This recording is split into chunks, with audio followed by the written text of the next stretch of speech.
Hello to all fans or learners of AP Calculus. Now if you're watching this video, chances are you're starting your journey into the AP Calculus curriculum for the year. Normally, this would take around a full 2 semesters to complete, but for the purposes of this video, we're going to be analyzing it all in about 30 minutes. So sit back, take notes, and try to keep pace as we look through all of AP Calculus in this video.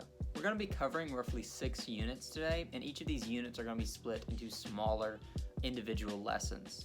The first one of which is going to be limit definitions, so let's go ahead and get into it. Now, limit notation looks something like this, and basically tells you the value of a function as x moves towards c. It's going to become a pretty major pillar of our calculus understanding, so make sure you write that down. Now, since limits are so tied to continuous lines, there are exactly 4 occurrences in which limits don't exist, known as discontinuities. These instances occur when limits jump, are unbounded, oscillate, or lack a point. A jump discontinuity entails just that, a jump in the line, where the continuity of the line is broken. An unbounded discontinuity looks something like this, and, as you can see, is based on the fact that the graph is infinite and possesses a vertical asymptote. A point discontinuity entails a break in the line at a specific point, and it looks something like this. An oscillating discontinuity occurs when values of a function approach 2 or more values simultaneously, giving us a graph that looks something like this. Moving on, we're met with existence and one-sided limits. This entire lesson is based around the idea of discontinuities breaking lines and giving us unique limits for each side of those lines. These are known as one-sided limits and are identifiable by a symbol plus or minus over the c in the limit notation. Negative indicates left notation and a limit originating from the left, and a plus sign indicates right notation and a limit originating from the right. So let's talk about what exactly we can do with this information and go ahead and get to evaluating limits. Now, if we want to evaluate limits, there are 3 main ways to do it. Tabularly, which is using values from a table, graphically, which is using values from a graph, and analytically, which is through the use of algebra. The first possible method of actually solving a limit comes in direct substitution, so literally plugging in a certain x value for c. Note that the limit of a constant will never change, and direct substitution always works on continuous lines. Now, occasionally, and basically always in AP Calculus, your limits are going to give you an indeterminate form, noted by 0 over 0. If we don't have a definite value to pull from direct substitution, then our limit could be basically anything in existence.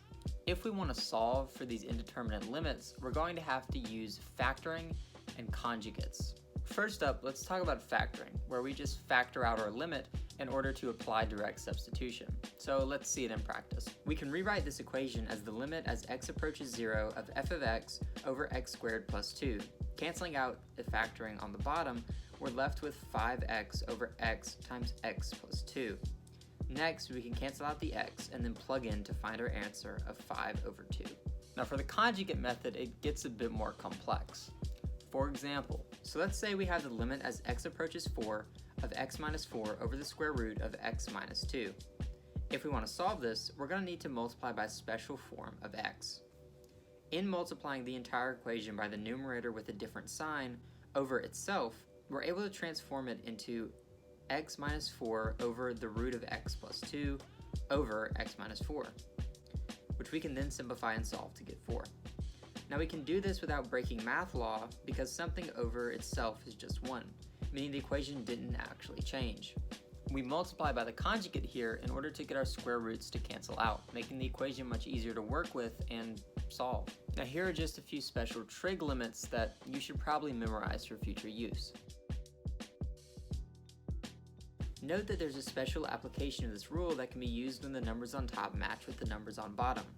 For example, the limit as x approaches 0 of 59 sine 20x over 20x can be written to be 59 times the limit as x approaches 0 of sine of x over x, meaning our answer would become 59. As we move forward, let's take a moment to look at limits, continuity, and what exactly graphed versions of those principles might look like. If we're given a set of equations that ask us to prove continuity at a point, we simply have to plug our x value into those equations and see if we get the same answer out as our point. Now you might be wondering how you could identify points of discontinuity with only a function, and the answer is surprisingly simple. Discontinuities will occur anywhere where your function doesn't exist. So, by finding your roots on the bottom of your equation, you can basically find these discontinuity points. Since discontinuities Since discontinuities occur where your function doesn't exist, you can basically just make the denominator of your function 0, and that will tell you your discontinuity points. Furthermore, we can actually denote which type of discontinuity we're dealing with based on how our function behaves when we find a 0 on the bottom. When we factor both the numerator and denominator of this specific term, we're left with something like this: 3x plus 1 times 3x plus 2 over 3x plus 1 times x plus 4. When x equals negative 1/3, a hole in the graph is formed, and when x equals negative 4, the discontinuity is infinite, as there's a vertical asymptote.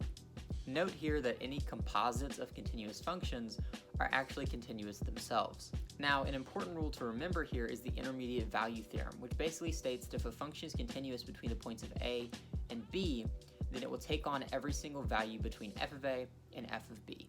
Now, calculus can be broken up into 3 basic topics: limits, derivatives, and integrals. And we've already talked about the first one, so let's move on to talking about derivatives. So we'll start with the definition of a derivative. Derivatives are pretty squarely defined as the instantaneous rate of change in a function, or the rate of change at any specific point. Note that instantaneous cannot be confused with average under any circumstances. Think about it like this: if you're analyzing a graph at 2 points, f of a and f of a plus h, then as the h gets successively smaller, the space between the 2 points becomes lesser and lesser, getting us closer to that value at the specific point. Therefore, finding the value as h approaches 0 will basically tell us the rate of change at any specific point. That's called the derivative, and it's represented by f prime of a, or d of y over d of x. The equation looks something like limit as h approaches 0 of f of a plus h minus f of a over h. Now, that equation is going to work in some situations, but not all. So it's important that we go over some derivative properties and rules. Alright, so boom. Derivative of a constant is always 0 because there's no rate of change, and multiplying the coefficient by the power and then subtracting the power by 1 across the entire function will give us a correct derivative for any function. Let's also talk about the product and quotient rules. The product rule states that if you have any 2 separate terms, first term times derivative of second term plus second term times the derivative of the first will give you a correct derivative answer. Quotient rule tells us that if we have 2 terms over one another, then lower term times derivative of upper term minus upper term times derivative of lower term all over the lower term squared will give us a correct derivative answer.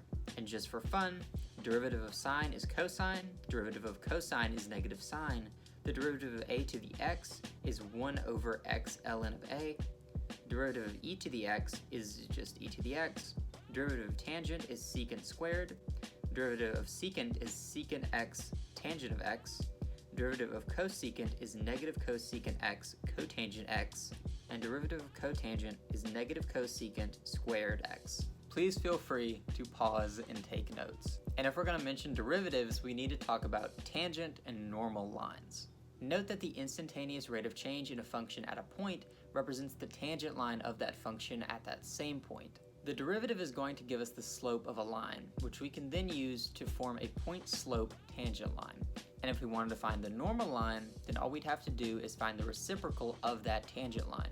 Also, if you weren't already confused enough, just know that we can do high order derivatives, like f double prime of a, f triple prime of a, and so on for all of eternity, with the second derivative being equal to the rate of change in the former, and so forth. Like continuity and limits before it, differentiability is a major term in derivatives, as a function has to be differentiable in order for its derivative to be taken. If a function wants to be differentiable, then it has to have a derivative value at a specific point and also be approaching the same point from both sides of itself. There are exactly 3 ways in which a function can be non-differentiable, and they are when it's not continuous at a point, the different sides of the functions approach different slope values, and when the function has a vertical tangent line. And now we're going to turn up to 11 with the chain rule. In summary, if you have a function inside of another function and you want to take the derivative, then you have to work from the outside in, taking the outer function first and then multiplying it by its inner function with something that looks like this. Again, to make it even worse, we're going to talk about implicit differentiation. Now, in simple terms, This is when you have d of y over d of x, so y becomes a function of x. Therefore, we now have to do the chain rule for each of the y's in this function and make those y's into y primes.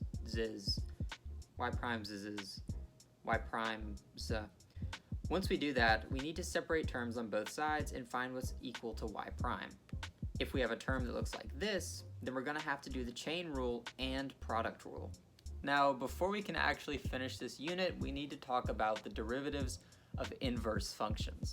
Here are a few ground rules. The graphs of inverse functions have reciprocal slopes. If a function is continuous, then its inverse is 2. If a function is differentiable at f of c, then so is its inverse. Now, if g of x is the inverse of f, then 1 over f prime of g of x will be equal to g of x.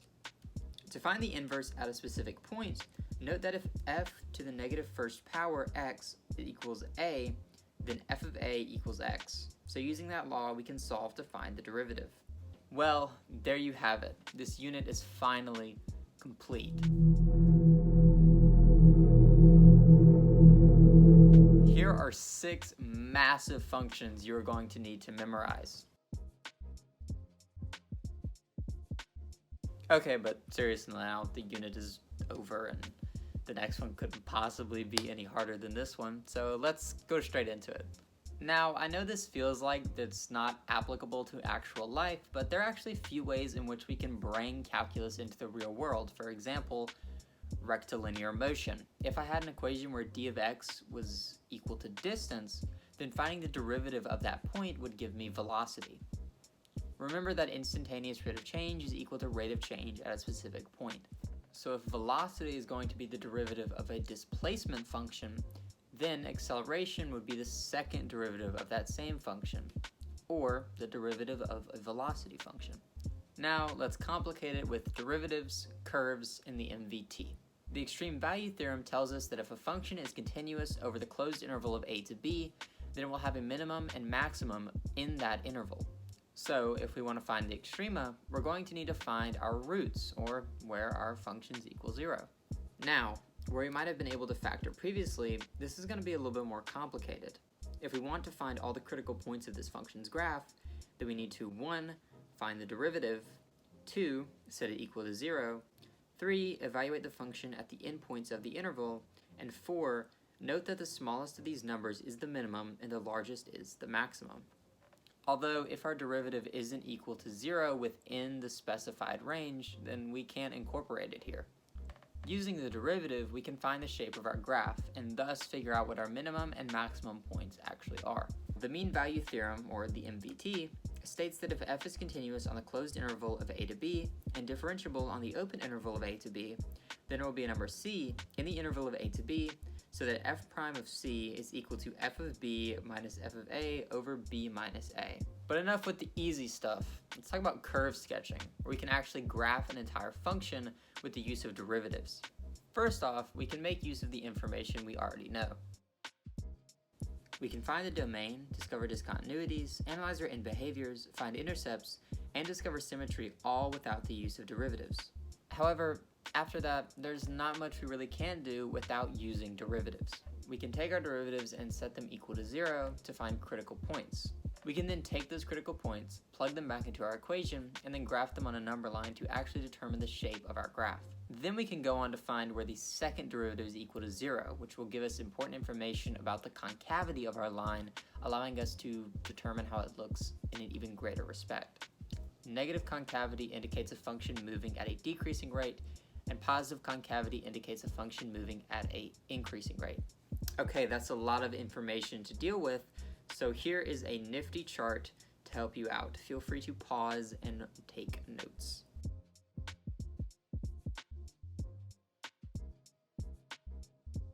Now let's talk about related rates, aka quantity over time, represented by d over dt. That stands for derivative over time. When working with related rates, we're likely going to be met with word problems, and luckily for us, there's a simple method for understanding such problems. Step 1 is to read the problem. Step 2 is to make a sketch. Step 3 is to find an equation to tie it all together. Step 4 is to make a statement. Step 5 is to differentiate the equation. Step 6 is to substitute, and step 7 is to solve. Optimization basically adds on to this concept of related rates and just informs us in finding a related rate as fast and as efficiently as possible. So let's actually try breaking down an optimization problem. So if we were given something along the lines of find the dimensions of a rectangle with a perimeter of 200 feet and the largest possible area, we'd first take a good look at the problem and know we need to solve for dimensions of a rectangle based off area. Next, we could draw a rectangle like this. Now, we know the equation for the perimeter of this rectangle will be 200 is equal to 2L plus 2W, and that the area will equal L times W. So these will be our equations. We can first solve for width, finding that it's equal to 100 minus L. We can then plug it back into our equation for area and take the derivative so our equation can be set equal to 0. This lets us know that L is 50. We can then plug that L value back into our equation and find that W is also 50. Okay, now let's talk about the GOAT, L'Hopital, La Hospital, and his rule. Now, if you recall back at the start of the video, we encountered some limits which gave us what we called an indeterminate form, so 0 over 0. The solution to this issue is provided by L'Hopital and comes in the form of a simple principle. Limit as x approaches a of f of x over g of x is equal to the limit as x approaches a of f prime of x over g prime of x. As long as you keep getting indeterminate forms, you can keep applying L'Hopital's rule. However, there are multiple indeterminate form types. The first is what we're most comfortable with, known as indeterminate quotients, and it's represented as either 0 over 0 or infinity over infinity. The second is known as the indeterminate product, and looks something like this, 0 times infinity or 0 times negative infinity. We'll need to rewrite these as fractions. The third case is direct substitution, where we get something like this, infinity minus infinity. Once more, we need to convert this into a fraction, finding a common denominator and then using L'Hopital's rule. The fourth and final case is that of indeterminate powers, such as 0 to the 0, 1 to the infinity, or infinity to the 0 power. We can convert these into fractions by first, taking the ln of the function, second, finding the limit of ln of f of x to find L, and 3, undoing step 1 by converting L to e to the L. Now we come to logarithmic differentiation, which helps us differentiate some more complex looking functions. It's mainly going to be used when we have a variable in the exponent, or our function just has logarithmic properties which apply to it. By using the following properties, we can expand our equations in ways which help us to solve them. So now that we've touched on limits and derivatives, we can talk about integrals. One application of an integral is finding the area under a curve, and Riemann sums are actually going to help streamline this process. We can use rectangles in 3 different ways and trapezoids in 1 to find the aforementioned area under the curve. We can either use left-hand endpoints, right-hand endpoints, or midpoints to find the height in rectangular Riemann sums. For example, a left-hand Riemann sum would look something like this. A right-hand Riemann sum would look something like this.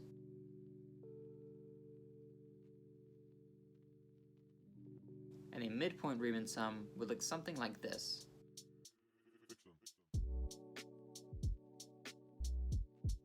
Now trapezoids work a bit differently. They look something like this. For all of these equations, we're actually going to be using simple area properties for trapezoids or rectangles to basically find the areas under the curves. Some of these will be overestimates, some will be underestimates, and trapezoids are going to get us about as close as possible to identifying the actual area under the curve. So now that we've touched on Riemann sums, I think we're ready to actually go about defining the integral. It's conventionally defined as the given function f of x, which is continuous over the interval a to b. The interval will be divided into n subintervals. Therefore, our formula for the integral looks something like this.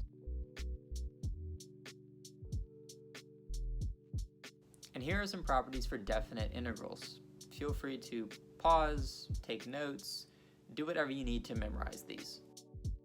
Finally, we arrive at the fundamental theorem of calculus, which tells us that if little f of x is continuous over the interval of a to b, and big f of x is an antiderivative for f of x, then big f of x from a to b will be equal to little f of b minus f of little f of a. Note here that integrals also represent an antiderivative. So first up, let's talk about what an antiderivative is. It's pretty self-explanatory. Basically, an antiderivative is any number that's derivative will give us our original term. Your formula for taking the antiderivative is going to look a little something like this. Okay, now let's talk about indefinite integrals. The main difference between indefinite integrals and definite integrals is that in indefinite integrals we have no bounds. Here are a few properties for indefinite integrals.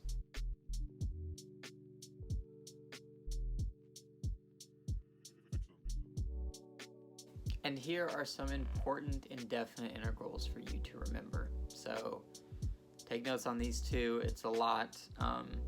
Enjoy.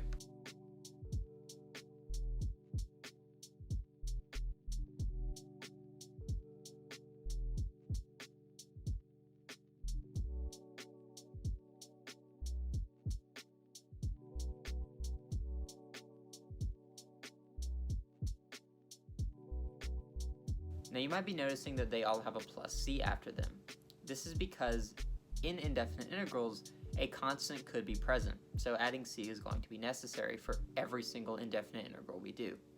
Okay, very quickly, just to clarify, if one part of your derivative is actually the same as the derivative of another part of your function, then you can use u substitution, which is basically where you substitute things in for u and u prime.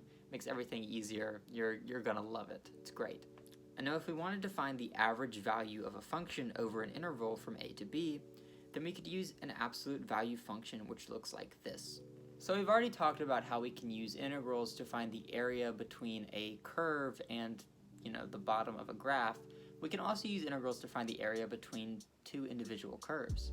Because of the definition of an integral, the area between two curves can be defined as beta a of f of x minus g of x integrated over d of x.